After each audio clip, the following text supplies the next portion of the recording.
น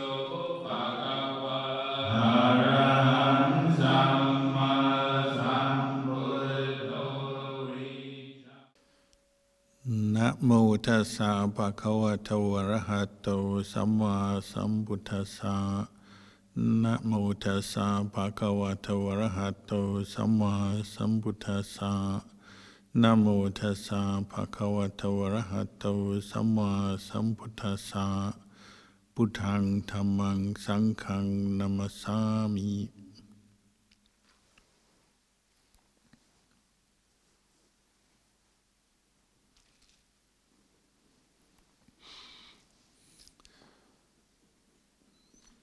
Blessings to you all on this Sunday, Mother's Day in Australia.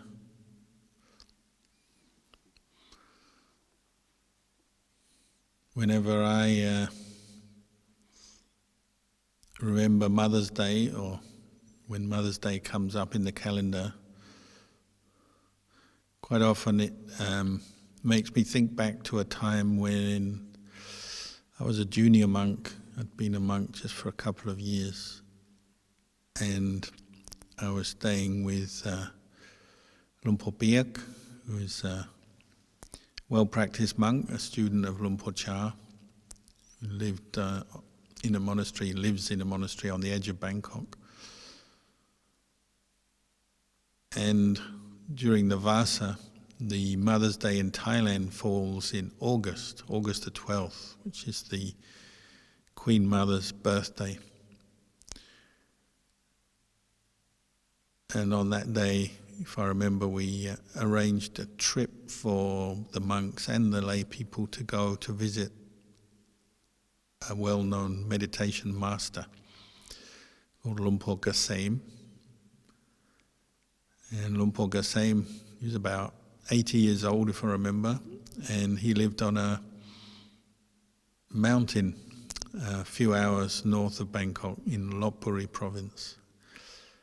And the mountain is a very special place. It's like the shape of the mountain was like a chedi, a stupa, so it's pointed. And there was no road up the mountain, just a stone staircase that had been made, carved into the stone, and had stones laid by the lay people over the years. And it was several hundred meters to get up the staircase. So when we arrived at the bottom of the stairs to visit this old monk, Luang Por Gassem, who lived on top with just a couple of monks and a couple of nuns in a very kind of secluded, remote monastery, because there was no road to get up there, no electricity. But when we reached the bottom of the mountain,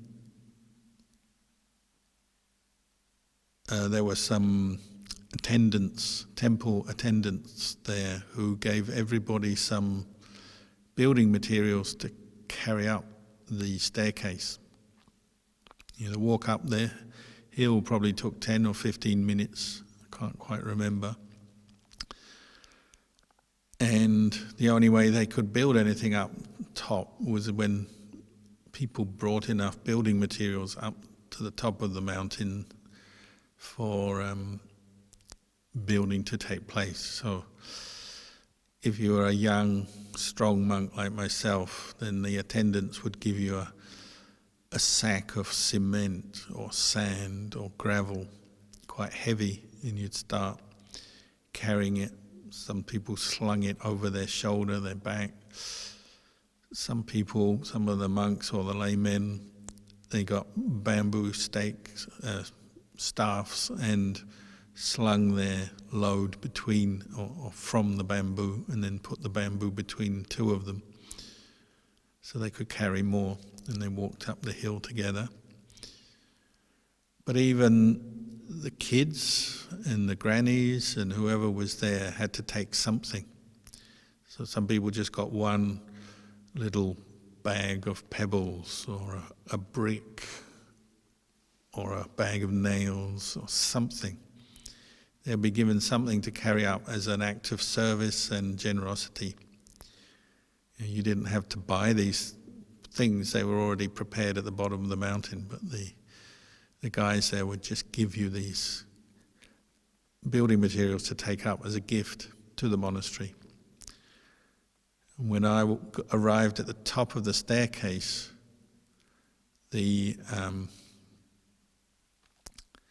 obviously I felt tired and sweaty because I've been carrying a heavy load. I was carrying cement up the hill for hundreds of steps. And I put my load down, and sitting on the rock just at the top of the staircase was Lumpur Gesem, a skinny old monk with twinkly eyes, with a very kind of peaceful aura. And he would sit there and give people encouragement as they arrived at the top of the staircase, because he knew they would all be hot and tired because it was the middle of the day. So I put my bag down, and he looked at me and he just said, "Oh, you're from England, aren't you?" And that was the first time I'd ever met him, and I hadn't told him that I was from England. I don't think anyone else knew perhaps where I was from. I hadn't told anyone. So it was, you might say, a modest display of psychic ability. Of course, he could have guessed it, but his reputation preceded him, so I knew he had what we call abhinya, psychic powers based on the practice of the 4 jhanas, and he was very skilled in that. He was well known for it. So straight away he worked out or knew that I was English. So he said, "You're English." He said, "In English you only really need 2 words." He was speaking in Thai because I could speak Thai, but he said, "You only need 2 words in English, that is mother and father." And I smiled and agreed, yep, mother and father are very important. And he carried on in Thai saying, if you don't have a mother and father, you can't be born. So your mother and father are everything, because they give you life. And once you're alive, well, then you can practice the Dhamma and even realize the Dhamma and become enlightened if you keep pursuing the practice. So mother and father, and when he talked about mother and father, he'd use English, not Thai. He'd just say mother, father. He would just keep saying they're everything. And he said, when you chant Namo Tassa Bhagavato, even though we're chanting in praise of the enlightened Buddha, you're also chanting in praise of your mother and father. And this word Namo also refers to mum and dad, or mother and father, because it's a mother and a father that make a human being. And you couldn't be here without your mother and father. You couldn't do the good that you do in life. You couldn't learn anything, be anybody, enjoy anything without your mother and father. And then he said there's 2 more words you need to know in English: food and drink. And he again said these words, 2 words in English. So mother, father, food, drink. Maybe actually it was water, food and water. And he went on to explain that, that's the basic of life. You can only live in the world if you have a mother and father, and then you have food available and you have water to drink. He said, if you have these words, then that's all you need. You don't need more than that. You don't need to think a lot. Just know food, water, mother, father, and that's it. You can practice the Dhamma, you can live in this world. And he had a good laugh about that, and I smiled with him. And then later he gave us a Dhamma teaching when everyone was assembled. It took a long time because our group was quite large and there was a whole range of people, some very young kids, some very old, elderly people, and some in between. And everyone was carrying building materials up to help Lumpur Gesem build his temple, build his monastery. And they still do that today. They still don't have a road up to the top, but they've built a number of they built a meditation hall and accommodation and all kinds of buildings now. This is 35 years later. And I know the current abbot there, Luang Por Gasain, passed away. One of his final jokes, because he had a great sense of humor, and one of his final jokes before he died was, said, "I'm going to die soon, but once I'm dead, there's no need to have a cremation. I'm going to come down and do my own cremation." He was alluding to the fact that he was not fully enlightened arahant. He was somebody that we call a bodhisattva, building barami to become a Buddha in the future. And that when he died, he would be reborn probably in a Brahma realm. So he made this joke. He said, "Don't cremate my body, I'll come down and do my own cremation." And not long after that, he passed away. So he's been dead many years now. And the current abbot, Ajahn Kalyano, has continued to build the monastery and lives there. And he did succumb one year. Building was so difficult, carrying everything up and down the hill. One year he actually, because he knew the army, Thai army, he got them to deliver building materials with a helicopter. They have these big slings where they pick up all the timber and sacks of cement and everything, and they flew it up to the top of the mountain, which is probably a treat. Anyway, people who still visit there make dana by carrying up sacks of sand and gravel and cement. But I always remember that day, mainly because Luang Por just pointed out to the most basic truth of our existence is that you come from your mother and father and they're everything. And whatever you achieve in life is coming back to their goodness, what they've done for you by giving you birth. And this is in line with the Buddha's teaching. The Buddha said, somebody with right view, who's thinking correctly, will always recognize the role their parents, and particularly mother, has played in their life by giving birth, looking after them. And it's always good to stop and think about that. Your parents sacrificed so much for you, and particularly your mother, from the day you're conceived in her womb. The Buddhist explanation of conception is that at the moment that there's an egg fertilized by semen from the father, and then you get, or sperm from the father, you get consciousness joining, and the baby begins to form in the womb of the mother. But from that moment, mum's own life becomes totally changed. And her life becomes, she's put herself at risk now. Once she's pregnant, the chance of her dying in pregnancy or catching an illness, disease, something going wrong, significantly rises. So to have a baby for the mother is actually increasing the chance of illness, accident and death even. And that carries on right through pregnancy, and then during the day she gives birth. Unfortunately, mothers quite often die in childbirth. And then after childbirth, mum is exhausted and still has to carry on feeding and looking after baby. And of course, father might help, but mum is often breastfeeding, and she's given so much physical and mental energy to the baby. So it's a life-changing experience. And it's a great gift. So the Buddha encouraged us not to forget that. And to even make a plan that when you're ready, you'll give something back. When you're able to give something back.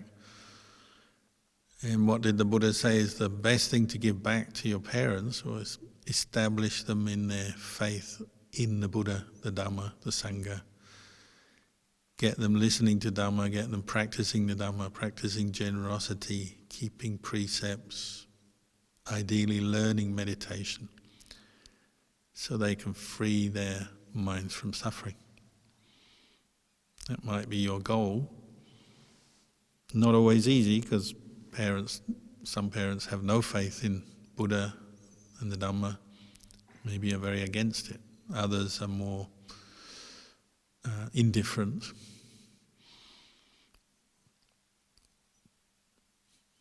For the parent, their aim, if they're following the path of the Buddha, is to establish the child in faith in Buddha, Dhamma, Sangha, which also can be quite a challenge, because as we know, children growing up, you probably experienced it yourself as you grow up, you quite often, the last thing you want to do is follow your parents.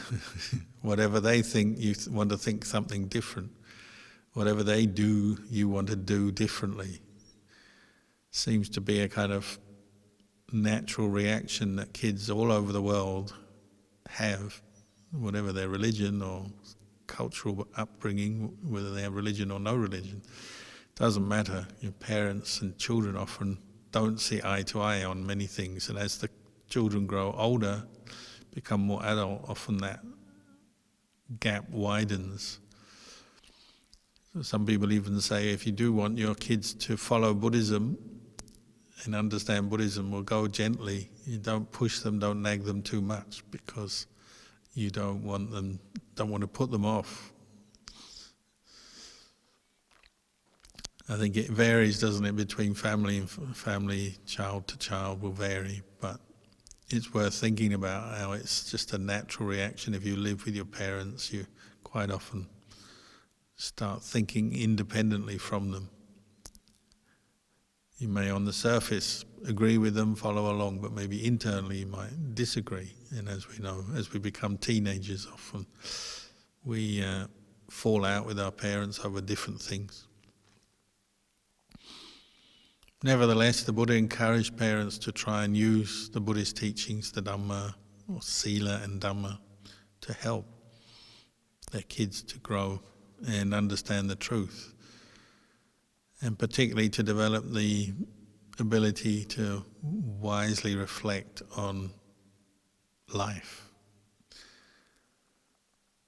And so he encouraged the teaching of karma, get them to understand karma, cause and result, be a useful thing for kids to learn, so that they can think in those terms, use it as a framework or a tool that helps you to understand the world.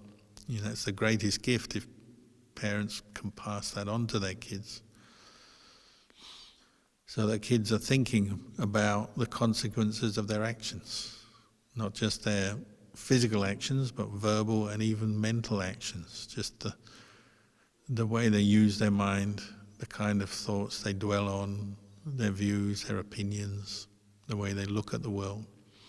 All of this is karma, and karma brings its results. So that's the greatest gift you can pass on to your kids, to understand the law of karma and get them thinking in that way, because they're not going to be with you if you're the parent. They're not going to be with you all the time. As they grow up, there'll be more and more times when they're not with you, when they have to make their own choices and decisions. So if you've been able to implant the seed of karma, an understanding of cause and result, or action and result, that's a great gift that they can take with them wherever they go.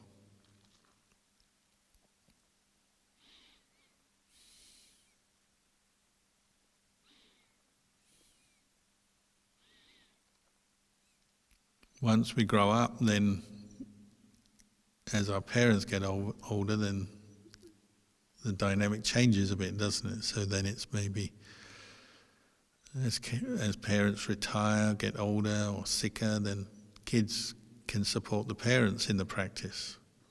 Maybe not to teach them, although occasionally it's possible, but more likely to assist in getting your parents, your mother, your father, to hear the Dhamma,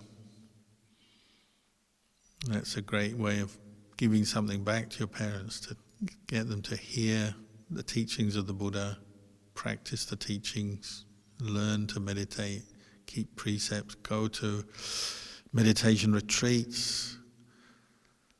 Many people I know, they've taken their mothers or their fathers on retreat as a gift.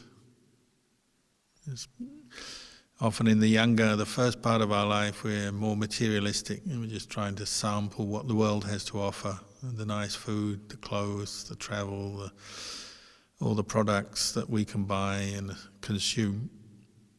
But as we get older, particularly as our parents get older, maybe there's more value in spiritual gifts, supporting them in their practice, and going with them to places that will boost their practice, or going them to, say, Buddhist monasteries, retreats, making offerings, practicing generosity, chanting, listening to Dhamma, chanting together. These are all things we can do to support our parents. And they often, those activities have more value the older you get. Not always. Some people never seem to grow old. They may have the body of a 70-year-old, but their mind is still a 16-year-old. There are those people. But generally speaking, I think people appreciate the spiritual side of life the older they get, because there's less distraction and they've done more stuff in the world. They're not so curious about the material side of life because they've done more. Then the spiritual side of life becomes more to the forefront of their thinking, perhaps. And as kids, we can help them maybe to understand the Dhamma more and support them in their Dhamma practice.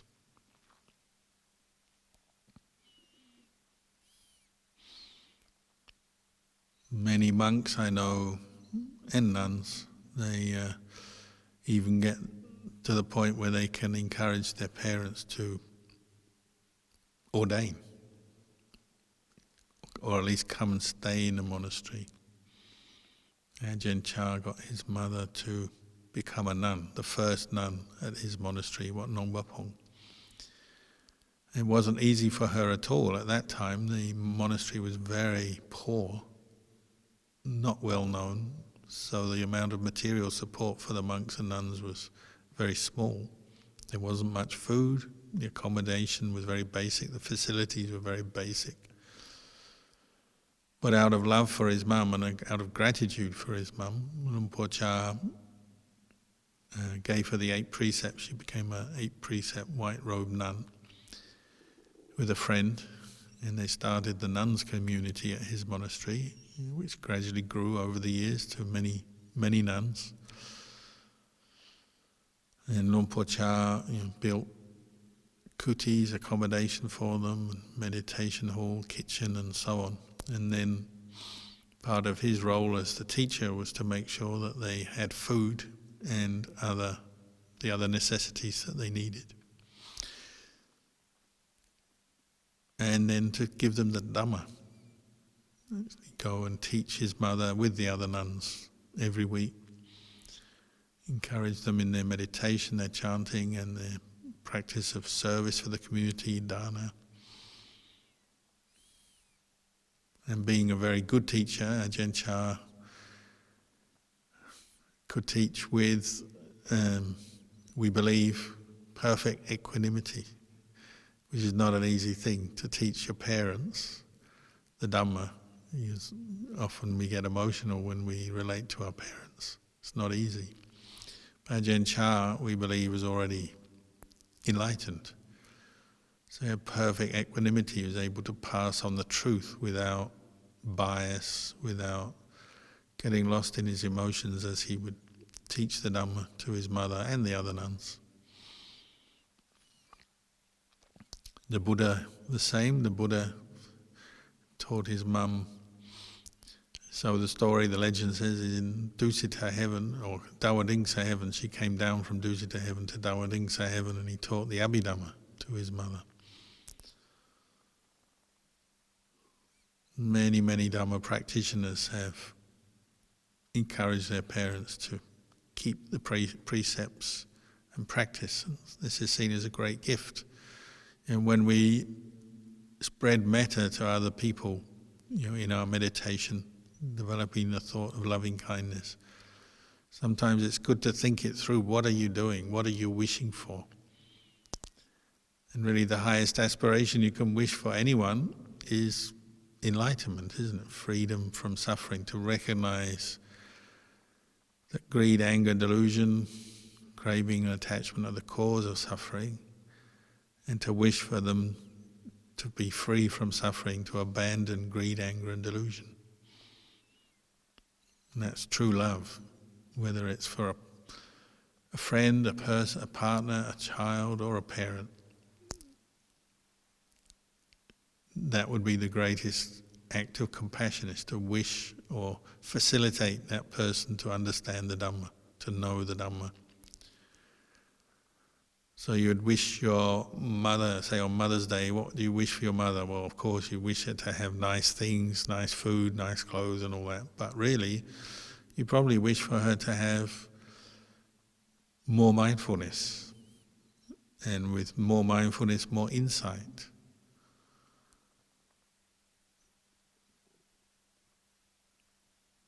This is the higher aspiration that we may develop for our parents or anyone that we have gratitude for in our lives. We're wishing them to be more mindful, more peaceful, have experienced more states of samadhi, states of calm, and then insight into the three universal characteristics of existence. So we wish that our mother has more insight into impermanence, understands the impermanent nature of physical and mental phenomena. It's not a very glamorous wish, maybe. Most people might think, oh, that's not very nice. I want my mother to be healthy and have nice food and beautiful clothes and go traveling on a cruise around the world, whatever it is that you wish on a material level. But the higher aspiration is you wish her to have penetrating insight into impermanence, to free her mind from delusion, to have insight into the unsatisfactory nature of samsara, of body and mind, of the world, and to have insight into the conditioned nature of experience, what we say, insight into not self. So monks sometimes, when they have a mischievous sense of humour, they send a card to their mum on Mother's Day and say, "Mum, may you have lots of insight into anatta. May you have lots of not self." Because if you truly wish somebody to be peaceful, happy, free from suffering, that's really what you're wishing, isn't it? It's for them to have insight into the conditioned nature of existence, to understand that craving is a cause for attachment, which is a cause for becoming, which is a cause for more birth, more suffering. And you wish for them to have less craving, less attachment, less becoming, less birth, less suffering. So you wish them to have the insight into the process by which suffering arises, so that they can then abandon it.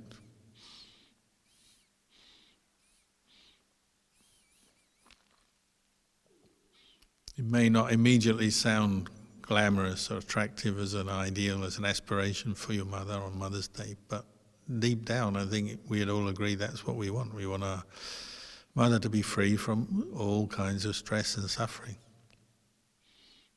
If she's already passed away, well, in her next life, may she be free from stress and suffering.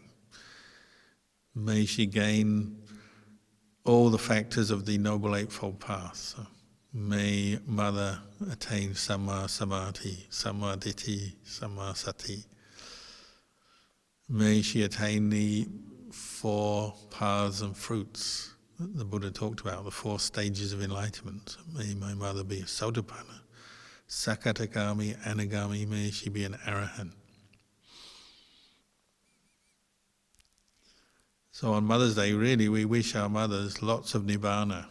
If you have real love for anyone, you wish them lots of nibbana. May you attain nibbana. And then that won't immediately go down well with many, I know, because the delusion is that we love, our parents love us, the children love the parents, we want to be together forever and ever, happy, peaceful, successful, of course. That's the more worldly wish that we have. We all understand that. But sometimes we have to aspire to the higher Dhamma, the higher thing, the more beneficial, the truly beneficial, which is Nibbana, and having insight into letting go. So you meet your mum for Mother's Day dinner, Mum, may you let go of everything, let go of all craving and attachment, and have another spoonful of food. I mean, we can practice on many levels, of course. The kindness of cooking a meal or taking your mum out for a meal is also good as well. It's not wrong, it's not part of the path. That's part of the path as well. Looking after our parents' material needs is a big part of our practice of gratitude, kindness.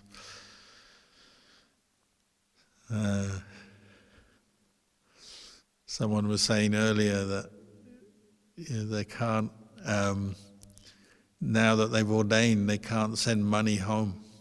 Because so many parents, they want, their happiness is that their son or daughter goes off, gets a good job, makes a heap of money, and then sends some of that money home and looks after them and takes them on luxurious holidays and buys them nice things. And of course that's great, and if you can do it, good. And then if you become a monk or a nun, you can't do that anymore. And that's gone, that chance. You can't give them much materially because you don't have any money. So what do? Well, you give them spiritual wealth as opposed to material wealth. In the long run, maybe that's more valuable. You're giving them the means to increase their faith, increase their sila, increase their wisdom, the insight that will free them from suffering. And if you can give your parents the wealth of wisdom so that they know that their own body is impermanent, and as they get older it's to be let go of, giving them that insight or anything that supports that insight. That's such a great gift, free them from suffering. Sometimes it only happens late in life, isn't it? Because parents often, they can't help but see you as their offspring. Even when you're 40 or 50 years old, you're still their child, so they don't want to listen to their child. So you might know the Dhamma and they don't want to hear. And it's not, even enlightened monks have that problem. Venerable Sariputta, when he was, 80 odd years old, he knew he was reaching the end of his life, so he walked home, as they would in those days. They walked everywhere, so 80 years old, still walking across the countryside of India, back to his mother's home.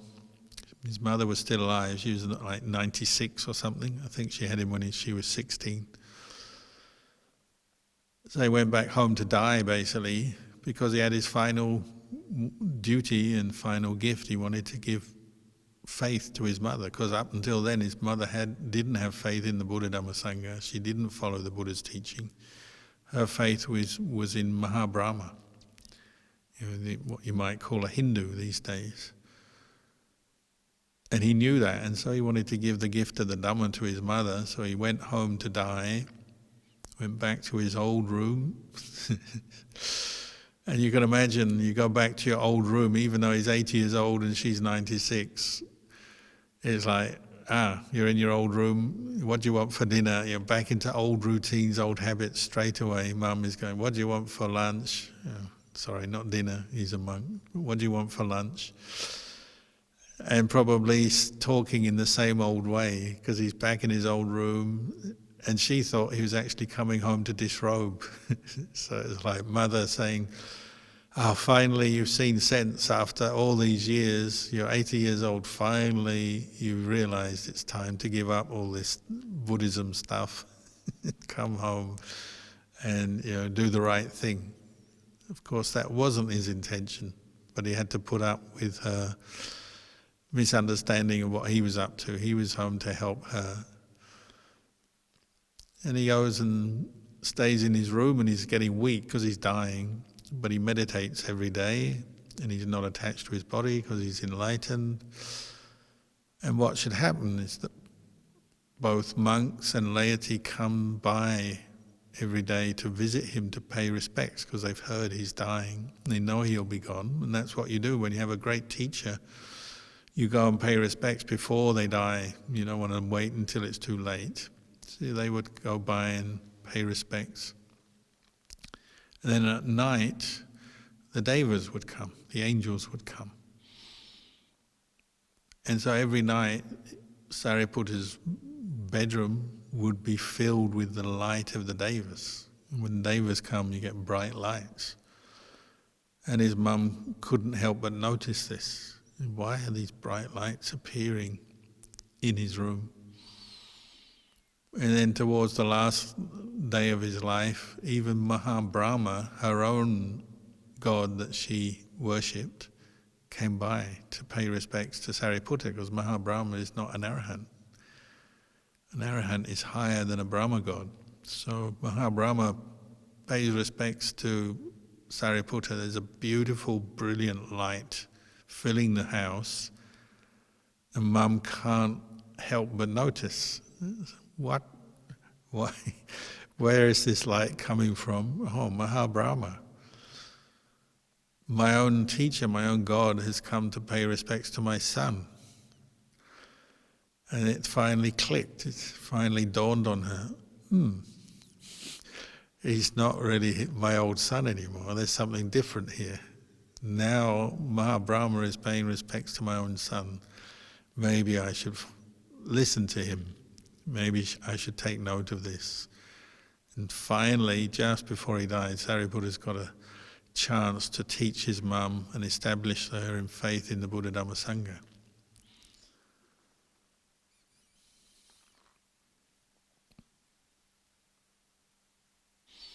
Many, many monks in the modern era, in the time of the Buddha, had these sort of experience. It may take a whole lifetime of practice before they can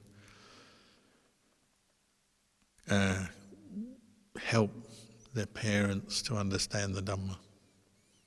Not always. Sometimes parents already have faith, of course, but quite often it takes a long time. And part of it is just the parental parent-child relationship can be a bit of an obstacle to giving the Dhamma or leading them in the Dhamma for the child.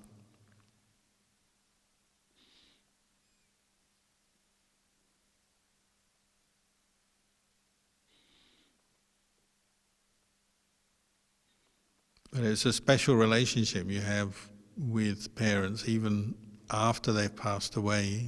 You can remember the things they said, because one of the things parents do, is they give you this wisdom early on in your life, what is right and wrong, good and bad, trying to help you when you're a kid, as you're learning language, how to grow up in the world in a way that you'll be safe and keep yourself safe and on the right path. So most parents will be teaching this, won't they? They don't lie, don't steal, don't fight, don't kill. Work hard, do your homework, do the things you're supposed to do. They generally will give you that information, and some of the things they say will stick in your mind, in your memory, maybe for your whole life. And you can, once they've passed away, you can still remember, so in the back of your mind, you remember, what would Dad say about this? What would Mum say about this? Some of those stories, maybe when you were young and you were a bit dishonest, maybe they asked you something and you lie and they caught you lying. And they raise their eyebrows and sort of say, is that really true? And they know you're lying, but they may not immediately say it, but you know they know. They know you're lying, and you know that they know you're lying. You remember that later. It's like, oh yeah, they taught me that one. And it kind of, some of those lessons stick, don't they? To be honest, not to manipulate. What I remember for myself, when you want something from your parents, you always speak sweetly and go up, and straight away they know something's wrong because you're speaking differently than normal. You're being more attentive to them, being more friendly, more willing to do what they want because you want something from them. When you want extra pocket money or you want some help in some way, your behavior changes. And they point that out sometimes. Simply that you learn a lesson. If you only act in that way, you're only kind and sweet to people when you want something, and when you don't want something, you don't need anything, you are indifferent to them and don't care about them. That's not a good way to go about your life, is it? Because later on that might come back on you, say when you're an adult, and if you've got that habit at work or in relationships, and you only treat people nicely when you want something, and when you're not needing anything, you just don't care about them. It's not a good way to live your life. They can point that out to you from an early age. Or teach you to, be kind to your friends. Like so many parents will teach their children how to be good friends to, school friends and that. How to be generous, how to share, how to help, how to be a true friend to your friends. You often get that from your parents. They're giving you encouragement and giving you some of the qualities. You might call this part of the teaching of the 5 precepts, how to be honest in your relationships and not to take advantage of other people. Some of these are lifelong lessons, so even after your parents have gone, there may be words that sort of float around your memory that they told you, things they said, and that comes up again. Maybe they teach you to be careful with money. You don't waste your money because they know the value of money and how hard it is to earn it. Maybe when you're young you don't, so they pass on that knowledge to you, and then that sticks in your mind to be careful. You may not acknowledge it, or you may not fully be aware that some of the lessons you learned from your parents are still helping you later on in life. Maybe you rephrase it as your own advice, your own idea on things. We do that as well. But when you meditate, often you're unraveling your past and some of the conditioning process, and you'll realize how much you've received from your parents.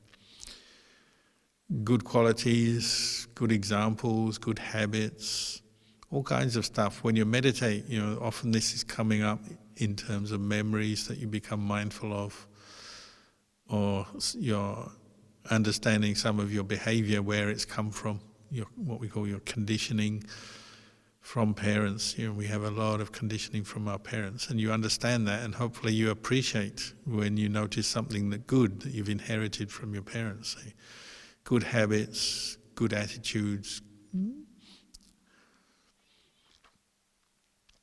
This is why the Buddha gave such emphasis to associating with good, wise people. Asewana cha balanang panditanang cha sewana. Associate with the wise, good people and avoid foolish, harmful people. And your parents are the first good people you associate with, who lead you in the right direction because they love you. So they tend not to harm you. They tend to be the people you can trust in life. Whereas friendships you make outside, some of them are good and lasting and fruitful relationships, but sometimes people change. Work colleagues, school friends, and so on, people you meet through your life. Some of them become unreliable. They turn on you, turn against you, or they just disappear and they don't have anything more to do with you and don't care about you anymore. You get a variety of experiences as a human being, but generally your parents stay loyal and reliable, don't they? You can return to them over and over again. So the friendship you get from your parents is very vital to our spiritual well-being. And again, this is something you can give back. How much and what you give back will depend. They say your mother will always love her child, but a child will not always love the mother. Sometimes children forget their parents or move on or get distracted or whatever. But a parent will never forget the child. That's something to inspire you, motivate you. What can you give back? Can you keep the love and the gratitude to your parents going through your life?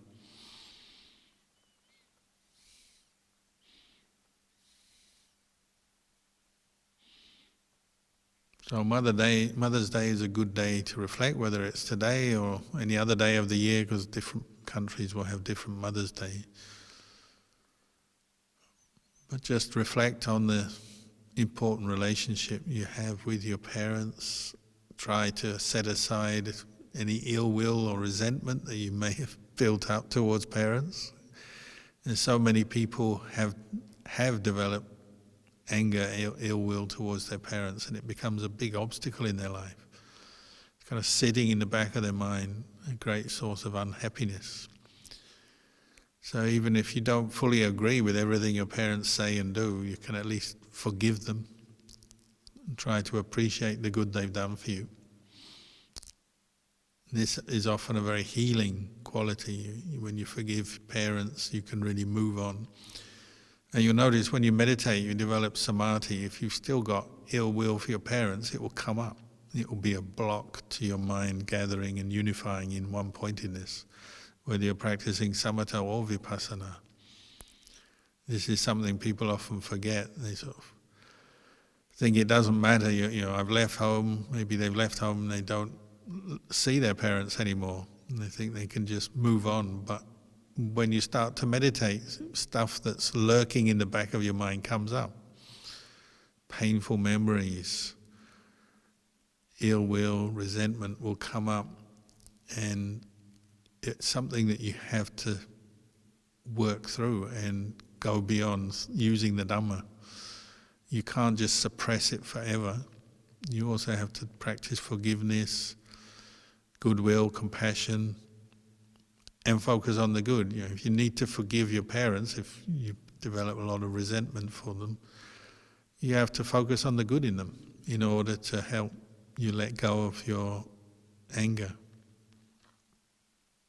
And that takes effort. Maybe you have to meditate, spreading thoughts of kindness, recollecting the good of your parents every day for months or even years before you can get beyond any resentment you build up. But if you really wish to pursue the Buddhist path, the Noble Eightfold Path, develop states of samadhi, get beyond the 5 hindrances, it's something you can't really avoid. You have to do it. And of course it brings its own benefits. Once you've let go of resentment for your parents, your mind does tend to settle down in samadhi quicker, easier. All kinds of good things can happen from that. Because your parents have done this special thing for you by giving you birth, bringing you into the world. When you do give up your anger for them, if you have anger towards them, it releases so many other wholesome thoughts and intentions and states of mind. It's a very powerful good karma to give up resentment for parents if you still have it. Often it will lead to much better relationships with other people, not only your parents, but other people in your family, in your work, and so on. Often it will lead to good things happening in your life. Some of it's subtle, some of it's more obvious. But it's a necessary part of the practice. Not just resentment for parents, of course, resentment for anyone. If it's still lurking in your mind, that's a mental defilement that has to be seen and abandoned. Stubbornness as well. Someone was talking about this morning, talking about their relationship with their mother, and it just brings up the stubbornness, doesn't it? You live with your parents, you learn, sometimes it's something you learn to be stubborn because just that reaction, you don't want to follow them, you don't want to do what they say, and you just learn to be stubborn. But then you leave home maybe, and you take that stubbornness with you. It doesn't just disappear, and it may transfer into relationships with a partner, with work colleagues, with neighbours, other people in your life. So that's something, that's a mental defilement you have to notice and realize it's a cause of your own suffering. And sometimes we defend our stubbornness and think that we're being strong and smart or whatever, but stubbornness as a defilement is, a strong sense of self mixed with conceit. Maybe there's some arrogance in there as well. And again, it's a block on developing samadhi and insight into the Dhamma.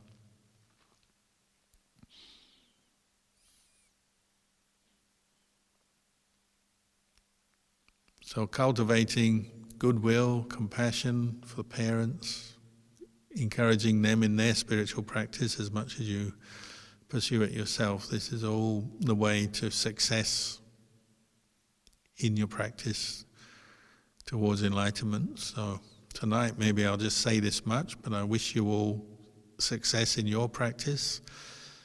May you heal any anger, aversion, resentment you still have in your heart. May you abandon that. May you abandon your stubbornness. May you attain Sila, Samadhi, Panya. May you flourish in the Dhamma. May you be happy and well.